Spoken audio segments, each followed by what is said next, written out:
समभद्र स्वामी की जय। नमस्ते।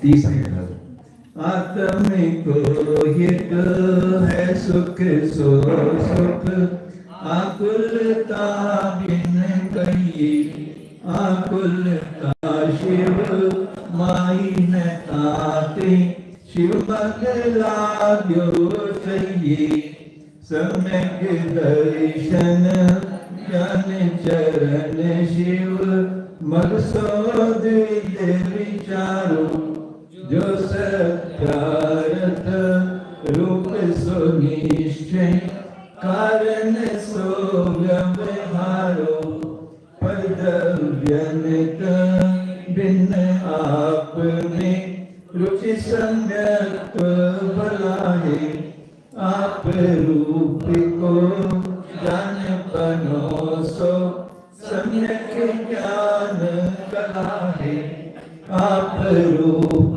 में लीन रहे चिर सम्यक चारित सोई, अब व्यवहार मोक्ष मग सुनिए हेतु नियत को होई,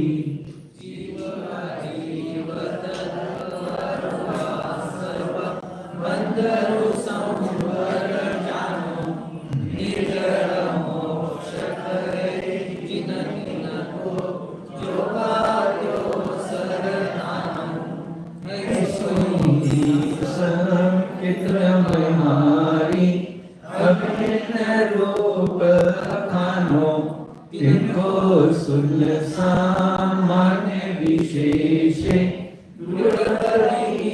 गुण आनो, पर्यातम अंतरातम पर मातम जीव धानी, जीव को एक गिने बही रातम तत्व मुधाने, उत्तम मध्यम जगन त्रिविध के अंतरात्म ज्ञानी,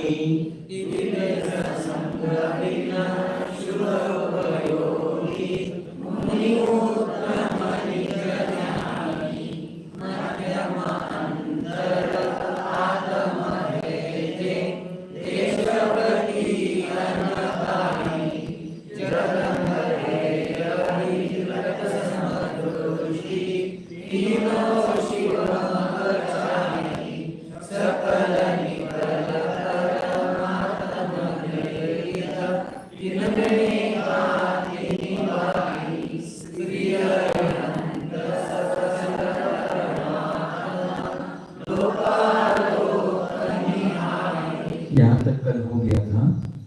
जीव के तीन भेद, माता जी को माइक लो। हाँ,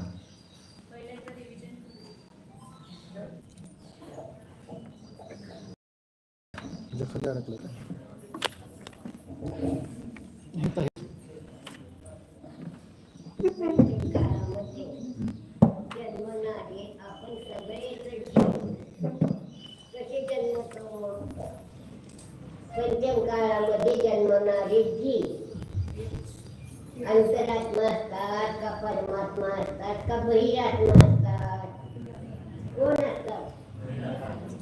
पंचम काळामध्ये आपण सगळे जन्मलेलो आहोत, भलेही जैन धर्मामध्ये जन्मलेलो आहोत तरी सुद्धा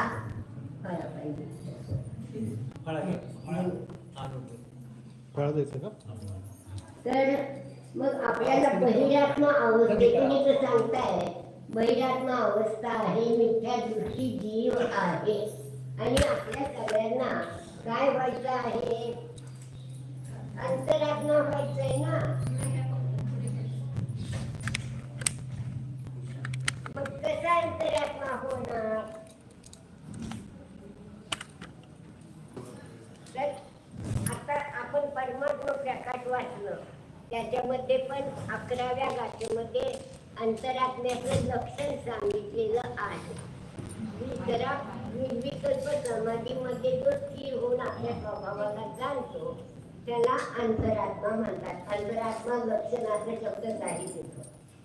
परंतु आणखीन सोपं म्हटलं तर कसं आपण अंतरात्मा होणार? तर आपली ही जी वस्तू आहे ना, ही ज्ञान वस्तू आहे, ही जीव वस्तू आहे, ती कशी आहे? वस्तू कशी आहे? द्रव्य पर्याय हे लक्षात घ्यायचे आहे. आपण द्रव्य शब्द विसरून जातो, मात्र पर्याय लक्षात ठेवतो. तर वस्तू कशी आहे आपली? द्रव्य पर्यायात्मक असते. मग ही बहिरात्मा अवस्था, अंतरात्मा अवस्था, परमात्मा अवस्था या द्रव्य दृष्टीने की पर्याय दृष्टीनं? म्हणजे द्रव्य दृष्टीने कोण आपण आहोत, दोन्ही दृष्टीने आधी जाणून घ्यायचं आहे. बहिरात्मा अवस्था आहे, ही बहिरात्मा थोडक्यामध्ये सांगितलं. देह जीव को एक वेळे बहिरात्म तत्व बोधा आहे. म्हणजे आपण शरीराला आपलं मानतो, म्हणजे सगळे आपल्यामध्ये काय आहे? सगळेच गुण आहेत. त्यांचं कुणाकडे आहे? सोड संसाराकडे, मोक्षाकडे. हजारो आंधळे चिखलजीला निघाले, लाखो आहेत, हजारो आहेत, आणि त्यांना आंधळे आहेत. सापडणार का रस्ता? मग केव्हा सापडेल? त्या आंधळ्यांच्या पुढे जर एक डोळस मनुष्य असेल तर ते सगळेच्या सगळे कुठे जाणार? मार्गाला लागणार, जाणार की नाही? तसं ही बहिरात्मा अवस्थेमध्ये आपण सगळे आंधळे आहोत. कारण आपल्याला आपलं स्वरूपच माहित नाही. म्हणून सगळे गुण पण कसे? सगळे अशुद्धच आहेत. गुणांच्या ज्या पर्याय आहेत, ज्ञान गुणाच्या पर्याय कोणत्या? कुमती, सुश्रुत, ह्याच आपल्यामध्ये असणार. म्हणजे सगळे गुण अशुद्ध आहेत. कुठं? बहिरात्मा अवस्थेमध्ये सर्व गुण अशुद्ध आहेत. कोणत्या दृष्टीनं? पर्याय करून पाहिलं तर आपण काय आहोत? अशुद्ध आहोत जन्मताना. आणि जोपर्यंत प्रत्यक्ष प्रामाण्य नाही, आपण अंतरात्मा होत नाही, आपल्या स्वभावाला जाऊन अंतरात्मा होत नाही, तोपर्यंत आपण कसे असणार? बहिरात्मक अवस्था आहे. आता परंतु ही पर्याय दृष्टी झाली आणि द्रव्य दृष्टीने आपण कशा असतो? कशाला द्रव्य दृष्टी मानतात?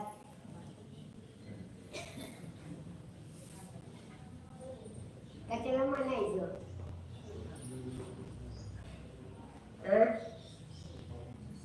तर द्रव्य दृष्टीनं पाहिलं तर आपण अशुद्ध नाही आणि शुद्ध पण नाही. तर ज्ञान वस्तू आहोत. आणि ही ज्ञान वस्तू कशी आहे? ते जी जीवत्वादी अनंत गुणांचा जो पिंड आपला, ते अनादि अनंत शाश्वत शुद्ध आहे. द्रव्य दृष्टीने कसं आहे? जीवत्वादी सर्व अनंत गुण आपल्यामध्ये आहे. कारण गुणांचं लक्षण काय आहे?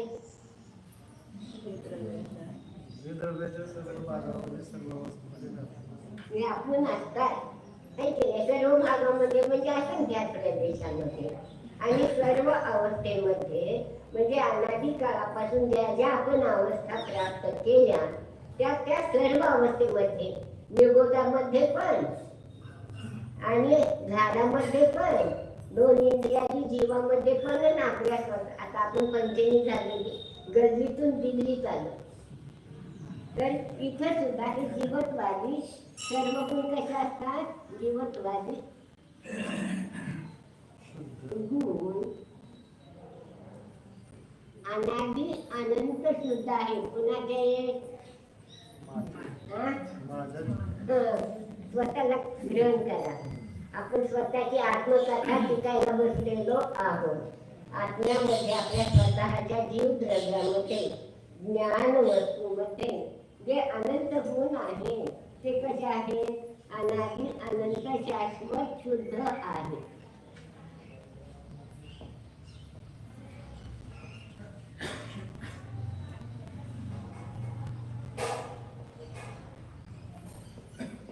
आता ह्या दोन्ही कडून आपण वस्तू समजावून घेतली की द्रव्य पर्यायात्मक वस्तू मी आहे, पर्यायामध्ये मी बहिरात्मा आहे आणि द्रव्य दृष्टीने मी बहिरात्मा नाही, अंतरात्मा नाही, परमात्मा नाही, तर मी जीवत्वादी अनंत गुणांनी शुद्ध अनादी अनंत शुद्ध आहे. सगळे गुण कसे आहे? शुद्ध आहे. असं दोन्ही जाणून घेऊन आता पुढं काय करायचं? हे द्रव्य दृष्टीचा अविनाशी शाश्वत अंश आणि पर्याय दृष्टीचा क्षणिक अंश हे दोन्ही जाणून घेऊन आधी प्रथम वस्तूला समजावून घ्यायचं आणि नंतर मी जाणणारा जीव अनादी अनंत शाश्वत शुद्ध आहे असं आपल्या स्वतःला प्रत्यक्ष प्रामाण्य, दोन्ही शब्द महत्वाचे आहेत. प्रत्यक्ष म्हणजे आता या समयाला विदंता म्हणजे की प्रत्यक्षाचा वाचक असतो हा शब्द. हा मी जीव कसा आहे? अनादी अनंत शुद्ध आहे असं प्रत्यक्ष म्हणजे आता या समयाला. आणि प्रामाण्य म्हणजे मी वस्तूचा समजून घेतलेला आहे ही द्रव्य पर्यायात्मक वस्तू मी आहे असं समजून घेतलेलं आहे. म्हणजे ही वस्तूला पाहण्याच्या दोन दृष्टी आहेत, त्या दोन दृष्टीने आधी समजावून घेतलं आणि नंतर आपण स्वतःला अनुभवलं प्रत्यक्ष प्रामाण्य सहित, तर आपण काय होणार? अंतरात्मा होणार. ही काय आहे? सोपी गप्पीच आहे. अंतरात्मा होण्याचंच कथन करतो कर्णानुयोग पद्धतीने. याच्यामध्ये परमात्मा प्रकाशमध्ये पण अंतरात्म्याचं लक्षण सांगितलेलं आहे. परंतु आपण पंचम काळामध्ये थोडंसं ज्ञान घेऊन आलो. अगदी थोडक्यामध्ये सोप्या अवस्थेमध्ये पाहिलं तर हे आपल्याला समजण्यासारखं आहे. कोणाला शंका आहे का काय याच्यामध्ये? काही समजलं नाही तर सांगा. सगळ्यांना समजलं? समजलं पण समजलं नाही म्हणतो. जोपर्यंत आताच माताजींनी सांगितलं, काय सांगितलं? अनुभव हीच खात्री आहे. त्या स्त्रीला लागू करते आणि कसं झाला पाहून देते, पण समाधान होत नाही. जेव्हा ती स्वतःचे चिमट आपल्या तोंडामध्ये टाकते तेव्हा तिला काय समजतं की हा लाडू आता बरोबर गोडीला चांगला तुझ्या किंवा कमी आहे किंवा जास्त आहे. तेव्हा समजलं स्वतःने अनुभवाचीच खात्री आहे. जोपर्यंत आपण आपल्या द्रव्य पर्यायात्मक वस्तूचा जाणून घेऊन द्रव्य दृष्टीचा जो विषय ते खरं हे नकली आहे आणि आपलं असली स्वरूप आहे त्याला अनुभवलं तर मोक्ष आपण अंतरात्मा होणार. अंतरात्मा होणार म्हणजेच काय होणार? मोक्ष मार्गस्थ होणार. त्याला अनेक नावं दिलेले आहेत. प्रथमोपशन सम्यक्त्व किंवा आणखीन म्हणजे काय असतील अनेक शब्द, अनुभूती, प्रतीती हे सगळे शब्द सांगितलेले आहेत. तर अंतरात्मा झालो आपण. आता पण काय व्हायचं आहे हे तर काय केलं आपण? हे जे होते ते आपल्याला आपण काय केले? आपले गुण कसे झाले? हे मशी ज्ञान पर्याय तर खूप मोठी होती. सगळ्या ज्ञानाच्या पर्याय कशा होत्या? अशुद्ध वशा. सगळ्या गुणांच्या पर्याय अशुद्ध होत्या वैराग्यामध्ये. आपण अंतरात्मा झालो तर मशी ज्ञान, शुद्ध ज्ञान हे काय झालं? आपल्यामध्ये प्रकट झालं आणि परत आपण आपल्या स्वभावाचा अनुभव घेतला तर काय होणार? पूर्वबद्ध कर्माची निर्जरा होणार आणि आपणच काय होणार? हा परमात्मा म्हणजे हे भगवान होण्याचा भगवान आहेत ना, त्यांना पर्यायामध्ये सुद्धा ते शुद्ध झाले.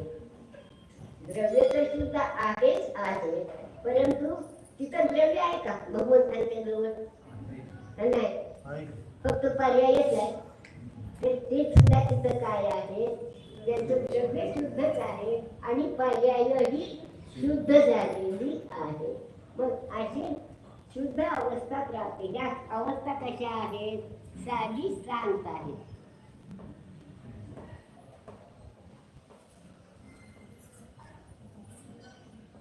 म्हणजे उत्पन्न होणाऱ्या आणि नाश पावणाऱ्या आहेत. अंतरात्मा बहिरात्मा साधी शांत झाली की बहिरात्मा अनादी काळापासून होतो तो शांत झाला. म्हणजे आता ही बहिरात्मा अवस्था संपली आणि ही मती सुद्धा ही साधी शांत आहे. अंतरात्मा अवस्था काही काळपर्यंत उत्पन्न झाली, त्याला म्हणायचं साधी, आणि ती संपणार आहे आणि परमात्मा अवस्था प्रकट होणार आहे. मग याच्यासाठी आपण ही कशी आहे, ही परमात्मा अवस्था आहे, ही साधी अनंत आहे. म्हणजे का पाहिजे आपल्याला परमात्मा? पाहिजे का पाहिजे?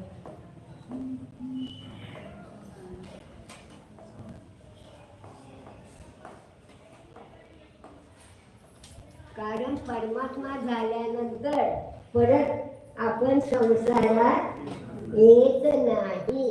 अनंत काळपर्यंत आपल्या आत्मिक सुखामध्ये इथं राहतो.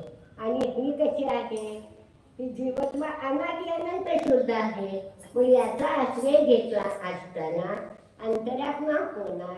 अंतरात्मा होऊन परत परत आपल्या स्वभावाचा अनुभव केला तर कर्म नष्ट होणार आणि परमात्मा अवस्था ही अनंत काळपर्यंत आपल्यामध्ये प्रकट होणार. माताजी, पण तुम्ही म्हटलं की जसं पर्याय दृष्टीने म्हटलं तर मी परमात्मा पण नाही हे जे म्हणतोय आपण, मग हे कोणत्या दृष्टीने म्हणजे कशा पद्धतीने बोलतो?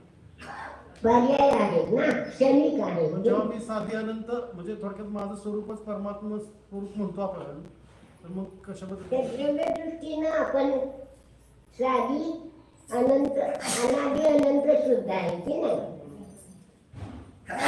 द्रव्य दृष्टीनं आपलं प्रत्येकाचा कारण परमात्मा, द्रव्य दृष्टी म्हणा नाहीतर कारण परमात्मा म्हणा.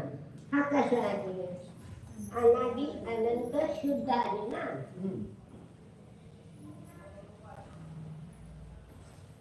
आणि ह्या पर्याय आहे, पर्याय करून पाहतोय की नाही. पर्याय कशाला म्हणतात, जी उत्पन्न होते आणि नाश पावते, ते दोन्ही मध्ये घडते. पण उत्पन्न आता हे परमात्मा अवस्था प्रगट झाली, इथं सुद्धा ज्या गुणांच्या पर्याय केवळ ज्ञान पर्याय आहे, ती जशी उत्पन्न झाली तशीच अनंत काळपर्यंत राहणार. परंतु त्याच्यामध्ये भूत, वर्तमान आणि भविष्य काळ आहे की नाही. म्हणजे न्यायदीपिकेमध्ये त्याचं स्पष्टीकरण असं केलेलं आहे. पहा काय आहे, पर्याय एकानंतर केवळ ज्ञानामध्ये पर्याय उत्पन्न झालेल्या आहेत. त्या भूतकाळच्या पर्याय आहेत, ही वर्तमानची पर्याय आता आपली इथं बसलेली आहे. भूतकाळामध्ये तुम्ही आपण सर्वजण घरी होता, मग त्या पर्याय संपला भूतकाळचा. ही वर्तमानची एक पर्याय आणि भविष्य काळच्या अजून उत्पन्न नाही झालेला. आता काय होणार पुढं, ही पर्याय भूतकाळात जाणार आणि ही जी आहे ही वर्तमान होणार की नाही. ही पर्याय वर्तमान होणार. मग अशा प्रकारे त्यांच्यामध्ये शेतामध्ये उत्पादन होत राहतो. मग तुमची काय शंका आता मी हे म्हणत होतो की जेव्हा तुम्ही म्हटला की म्हणजे मी बहिरात्मा पण नाही, अंतरात्मा पण नाही आणि परमात्मा पण नाही, असं जेव्हा मी म्हणतो हे माझं स्वरूप आहे ना खरं. ह्या परमात्मा पदाला जर प्राप्त होण्यासाठी त्याचा आश्रय घेतला तर होणार का? आणि पर्याय करू नये साधी अनंत आहे की नाही? पर्यायचा आश्रय घेतला तर उत्पन्न होणार नाही. परमात्मा अवस्था सिद्ध अवस्था कायमस्वरूपी राहणार आहे. पर्याय बदलणार पण सिद्ध अवस्था कायमच राहणार आहे. सिद्ध अवस्था तर बदलणार नाही. मग सिद्ध म्हणजे परमात्मा नाही असं का म्हणायचं? असं बरोबर आहे ना? आपण साधी अनंत आहे ना, उत्पन्न झाली की नाही परमात्मा अवस्था? पर्याय बदलत राहणार. पर्याय तर बदलत राहणार पण सिद्ध अवस्था काय बदलणार आहे का? नाही बदलणार ना. म्हणून आपल्याला सिद्ध व्हायचंय, मोक्षाला का जायचंय? तर सगळ्यात दुःख जास्त कोणतं आहे? जन्म मरणाचं दुःख आहे. शरीराला जो रोग होतो त्याच्यापेक्षा सुद्धा जे भवरोग झालाय ना, त्या संगत कुमार होते की नाही चक्रवर्ती, आणि त्यांना समजलं आणि दीक्षा घेतली. दीक्षा घेतल्यानंतर कुष्ठरोग झाला. मग कुष्ठरोग झाला, 700 वर्ष होता. देव स्वर्गातले आले, वैद्याचं रूप घेऊन आणि विचारल्या, घ्या हो औषध घ्या, सर्व रोगावरचं औषध घ्या. मुनी तर ध्यानामध्ये होते, ध्यान सुटलं. त्यांनी विचारलं, अरे इथं सारखं का फिरतोय औषध? तू कुणाला पाहिजे औषध? हा म्हणजे तुम्हाला झालंय की रोग? तर हो म्हणजे मला रोग झालाय, खरं आहे तुझं म्हणणं, पण मला कोणता रोग झालाय? भवरोग झालाय. माझ्या भवरोगाचं औषध असेल तर मला दे. हा शरीराचा रोग माझा नाही. त्या शरीराच्या रोगाला जाणणारा मी जीव, पहिली आत्मा, शरीर आहे ना, त्याला जाणतोय रोगाला, पण जीवाला होणार का रोग? आत्मा अमूर्ती काय लक्षात घ्या. आपला प्रत्येकाचा आत्मा कसा आहे?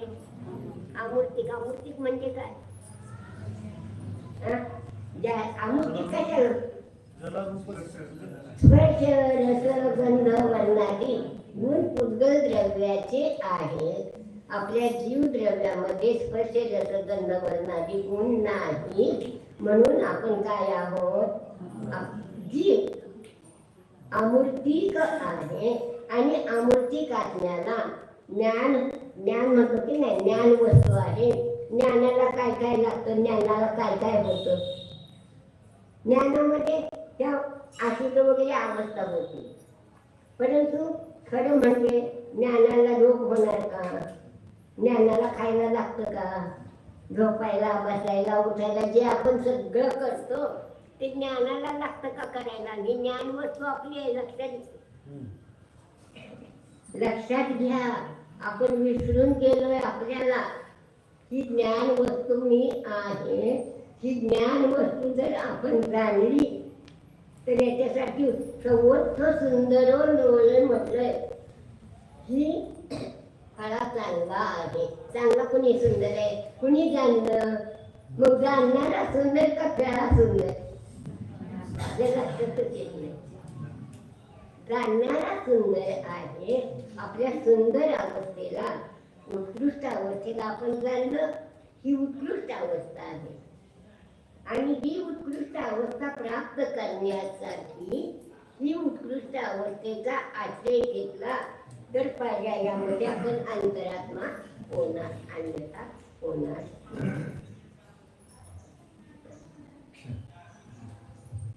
बहुत अच्छा माता जी ने बताया है। अपना विषय चल रहा है बहिरात्मा अंतरात्मा। बहिरात्मा का स्वरूप बताया, अंतरात्मा का भी बताया। अंतरात्मा में 3 भेद किए थे, जघन्य, मध्यम, उत्तम। जघन्य अंतरात्मा कहा 4थे गुणस्थान वाले सम्यक दृष्टि, मध्यम में कहा 5वें और 6ठे वाले, और 7वें गुणस्थान से लेकर 14वें गुणस्थान तक के अंतरात्मा नहीं 12वें गुणस्थान तक, 7वें से 12वें गुणस्थान तक के शुद्धोपयोगी जीव कैसे हैं? अब विषय आपका बड़ा टिपिकल है कि शुद्धात्मा सिद्धात्मा को परमात्मा कहेंगे कि नहीं कहेंगे। अभी आप परमात्मा हो क्या? क्यों नहीं हो? आत्मा तो अनादिकाल से वैसा ही शुद्ध है जैसा निगोद में था और जैसा सिद्ध में रहेगा। उसमें कोई अंतर है क्या? तो निगोद वाले को परमात्मा क्यों नहीं कहते हो आप? मेरा प्रश्न। पर्याय, वे सारी पर्याय सिद्धों में पर्याय नहीं है क्या? द्रव्य है तो पर्याय होगा ही होगा भैया। सिद्धों में पर्याय पर अंतर क्या हो रहा है? ये पर्याय तो हमको दिखाई दे रही है, व्यंजन पर्याय। आज मैं शरीर ये धारण किया, देव होगा, नर होगा या त्रियंश होगा, ये व्यंजन पर्याय तो हमें दिखाई दे रही है। पर जो सिद्धों की पर्याय प्रति समय चल रही है उसको अर्थ पर्याय कहते हैं। अर्थ पर्याय सूक्ष्म होती है, हमारे विषय नहीं है, वो बहुत सूक्ष्म है। तो उसमें सिद्धों में भी प्रति समय पर्याय चल रही है। तो परमात्मा अभी नहीं है तब हुए, ये भी एक पर्याय है। तो फिर इसको साधी साध बोल रहे हैं। साधी इसलिए कहा उसको, साधी इसलिए कहा कि ये परमात्मा दशा 13वें गुण स्थान में प्रकट हुई है, उसके पहले नहीं थी, तो इसलिए आदि हुई, उसकी शुरुआत हुई। और ये पर्याय अनंत काल तक रहने वाली है, इसलिए इसको अनंत कहा। सदृष्टा वही अनंत काल तक रहने वाली है ये परमात्मा दशा। फिर भी ये पर्याय ही है, एक समयवर्ती जो पर्याय है, अर्थ पर्याय, वो परमात्मा की पर्याय है, इसलिए इसको का पर्याय ही है ये। यदि ये पर्याय नहीं होती तो ये हमारे पास निगोद से होनी चाहिए थी ना।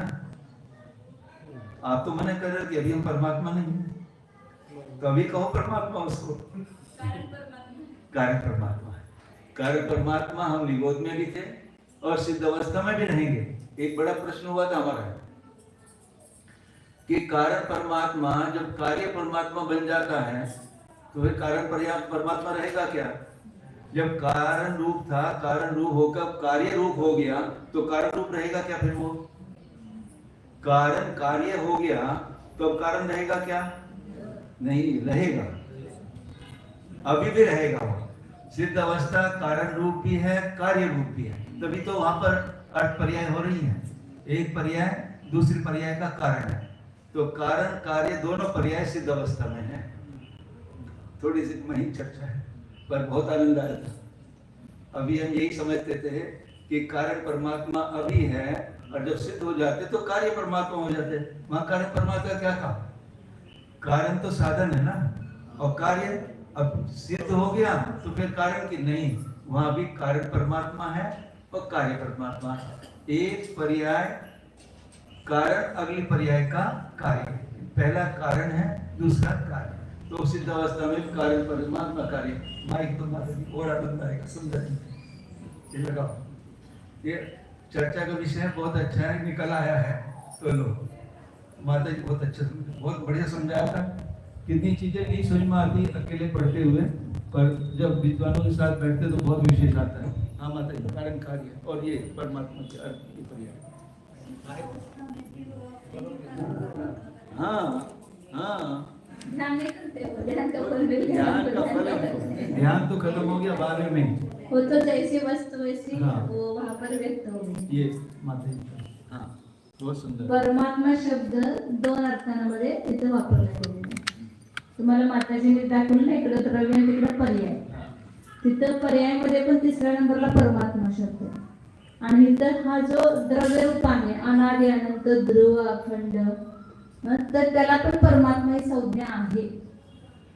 परंतु तिसऱ्या नंबरचा जो परमात्मा आहे तो पर्याय रूप परमात्मा आहे, जे पर्यायामध्ये व्यक्त झालेला तिथं परमात्मा आहे.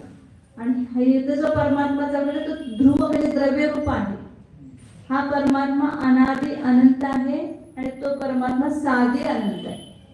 मग फरक झाला का दोन्ही मध्ये? मी जर तो परमात्मा आहे म्हटलं, मी सिद्ध परमात्मा आहे म्हटलं, तर मी साधी अनंत होणार, मी अनादि अनंत कसं राहणार?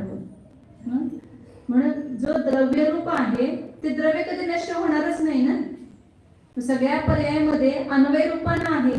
इकडची जी द्रव्य दृष्टी दाखवलेली आहे ते सगळ्या जसं आता सोनं आहे तुमचं, पहिल्यांदा ते सोन्याचं काय होते, बांगड्या होत्या, मग ते सोनच आहे परंतु त्याची अवस्था कोणती आहे, बांगडी ही त्याची अवस्था, त्याची पर्याय झाली.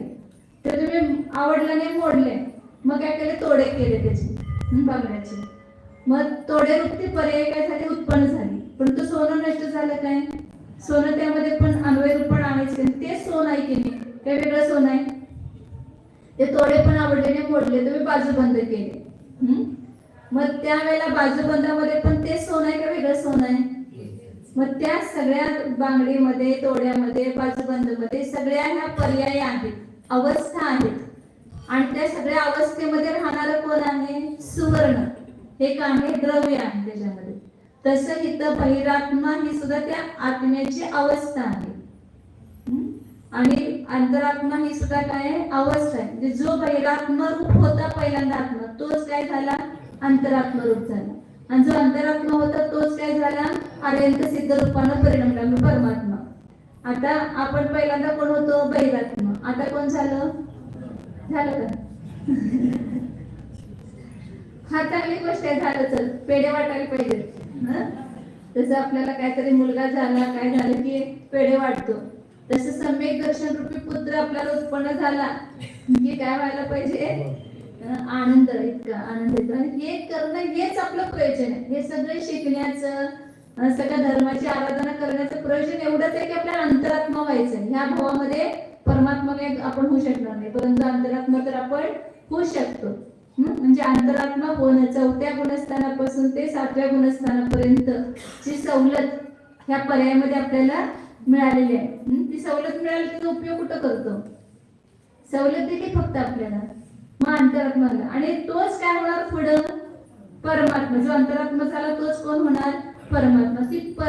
मग जे काय त्याच्या शक्तीमध्ये, कारण परमात्मा होता, त्याची जी शक्ती होती ती पूर्ण व्यक्त झाली तिथं, कुठं, त्या परमात्मा अवस्थेमध्ये. आता मनुष्य पर्यायामध्ये सुद्धा आपलं कारण परमात्मा आहेच, परंतु व्यक्त दिसतो का आपल्याला, तो व्यक्त झाले का, नाही. आता तर कर्म नो कर्म याच्या सहितच आहे ना आत्मा. मग ज्या वेळेला आपण ध्यान करतो त्यावेळेला काय करतो, तो कारण परमात्म्याचं ध्यान करतो आपण. कार्य परमात्म्याचं ध्यान पण व्यवहारानं आहे, नाही असं नाही. ते आपल्याला आदर्श ज्यावेळेला सिद्ध आणि अनंताचं ध्यान करतो त्यावेळेला ते कार्य परमात्म्याचं ध्यान करून मग त्या कारण जो परमात्मा आहे तोच मी आहे, आणि जो मी आहे तोच परमात्मा असं म्हणतो ना. मग जो परमात्मा आहे म्हणजे कोण, हा कार्य परमात्मा. तसाच कारण परमात्मा आहे. कारण परमात्मा आणि कार्य परमात्मा या दोघांचे जे स्वरूप आहे त्यामध्ये भेद नाहीये. भेद काय आहे, फक्त हा द्रव्य रूप आहे, हा पर्याय रूप आहे. मग त्याची ती जी शक्ती होती ती तिथं कार्य परमात्म्यामध्ये काय झाली, प्रकट झाली. मग प्रकट झाल्यानंतर सुद्धा हा कारण परमात्मा नष्ट होणार का. तुम्ही सोन्याचं बाजूबंद केला, काय पण केला पर्याय, तर सोनं त्याच्यामध्ये राहणारच का नाही. तसं त्या जो अनादि अनंत जीव आहे, ध्रुव द्रव्य आहे, ते सिद्ध झाल्यानंतर सुद्धा त्याच्यामध्ये राहणारच ना. ते नष्ट झालं तर काय होईल, सिद्ध अपूर्ण होईल की. द्रव्य पर्याय सहित आहे ना, मग तिथं पण द्रव्य पर्याय सहितच असणार ना. मग कारण परमात्म्याचा नाश झाला, कार्य परमात्म्याचं उत्पन्न. हा असं तुम्ही घेऊ शकताय. जर रत्नत्रय न परिणत आत्मा कारण परमात्मा म्हटलं आणि अनंत चतुष्टय रूपानं परिणत आत्मा कार्य परमात्मा असं घेतलं तर तिथे कारण परमात्म्याचा नाश झाला आणि कार्य परमात्म्याचा उत्पाद झाला.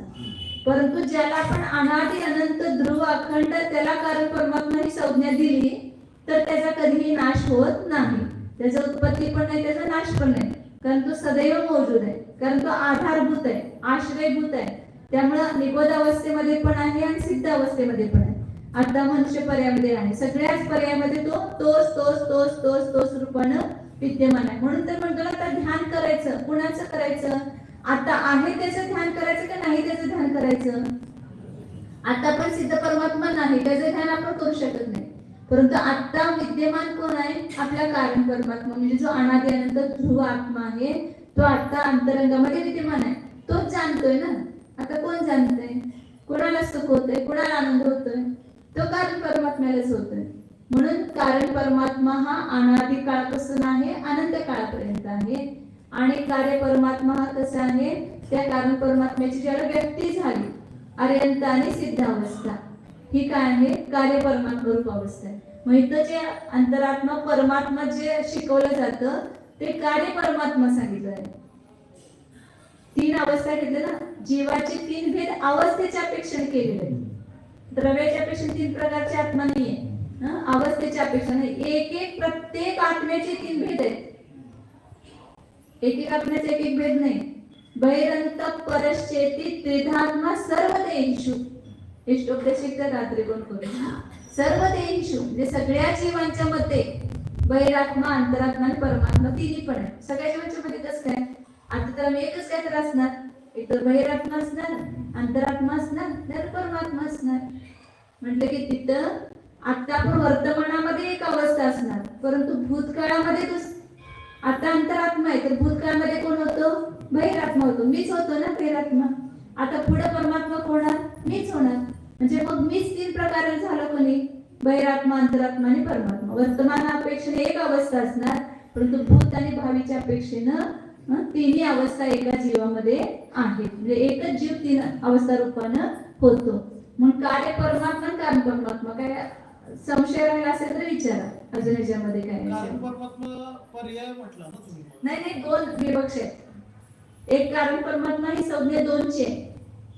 एक कारण परमात्मा जो आहे की जो ध्रुव आत्मा आहे, आपला शुद्ध आत्मा आहे, त्याला पण कारण परमात्मा अशी संज्ञा दिलेली आहे शास्त्रामध्ये. आणि दुसरं कारण परमात्मा कुणाला संज्ञा दिलेली आहे की रत्नत्रय रूपानं परिणत झाला जो, त्या जीवाला कारण परमात्मा म्हणतो. की जोपर्यंत तो रत्नत्रय स्वरूप झालाच नाही तोपर्यंत त्याच्यामध्ये कारण पण आलेलं नाही. मोक्षाला जाण्यासाठी जे कारण पाहिजे ते कारण कधी येणार? ज्याला संवेदनशील ज्ञान शास्त्राने परिणत झाला. तर मग शास्त्रामध्ये दोन्ही येते म्हणून तुम्हाला दोन्ही विवक्ष सांगितले. ज्या तुम्ही जयसेनाची टीका काढणार त्याला सगळीकडे त्यांनी काय लिहिलेलं आहे?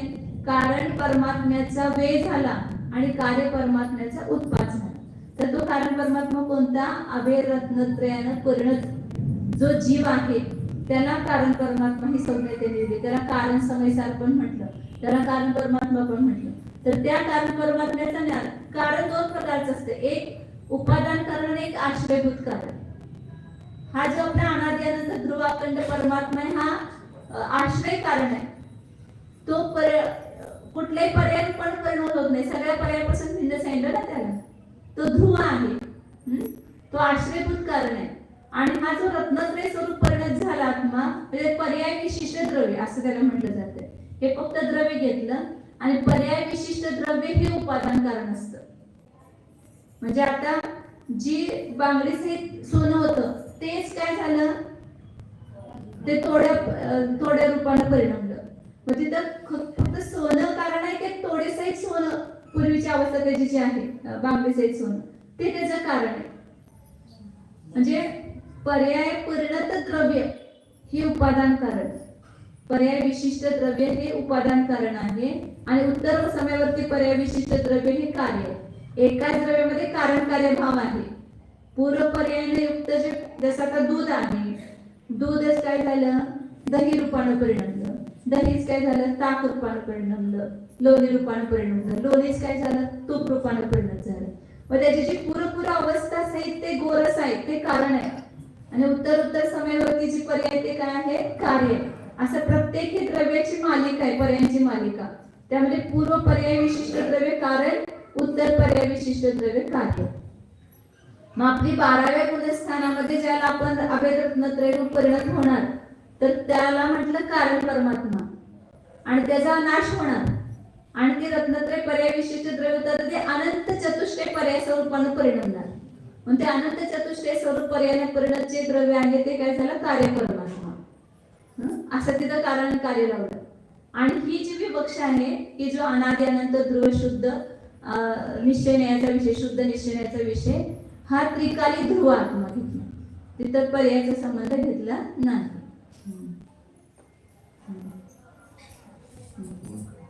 मग त्रिकाली ध्रुव आत्म्याचं ध्यान करायचं.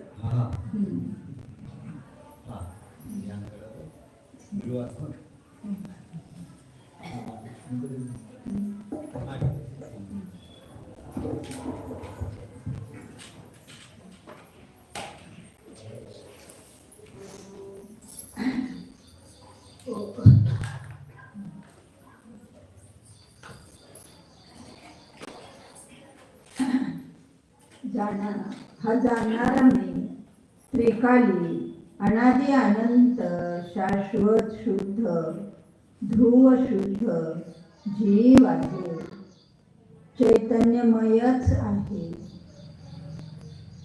कसा आहे मी जाणण्यासाठी आपला उपयोग आत्मसन्मुख करा, तरच जाणण्यात येणार आहे.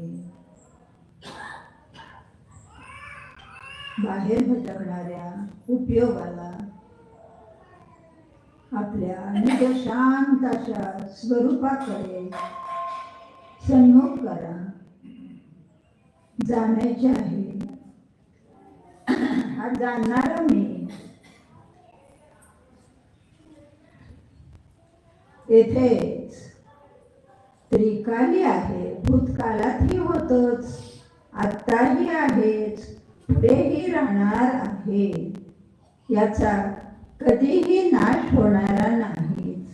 असा हा मी अव्यय स्वभावी अविनाशी शाश्वत जीव आहे जाणा. आपल्या त्रिकाली शुद्ध स्वभावाला जाणले तर पर्यायात काय होणार, कसे होणार याची भीतीच राहणार नाही. काही जरी झाले पर्यायात तरी हा मी तर जीव अविनाशी आहे, याचा कधीच नाश होणार नाही. याचा निर्णय झाला तर आपले जीवन शांत होणार आहे, सुखमय होणार आहे. कारण हे अविनाशी स्वरूपच सुखमयच आहे. अशा या अनादि अनंत सुखमय स्वभावाची प्रतीती करा.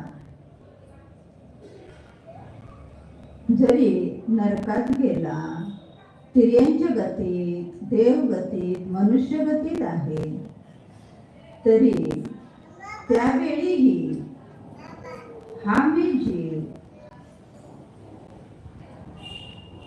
अनंत ज्ञानादी गुणांनी परिपूर्णच आहे, स्वयंपूर्ण आहे.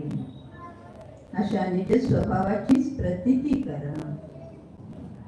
अनादि अनंत ज्ञात्रिकाली ज्ञायक स्वभावो एकोऽहम् निस्संगोऽहम्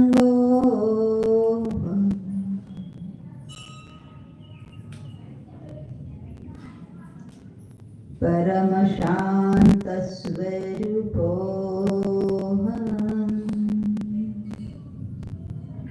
निरामय स्वरूपोऽहम्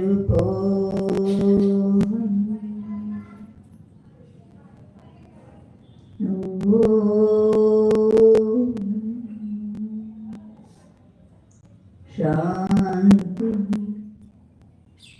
शांति शांति.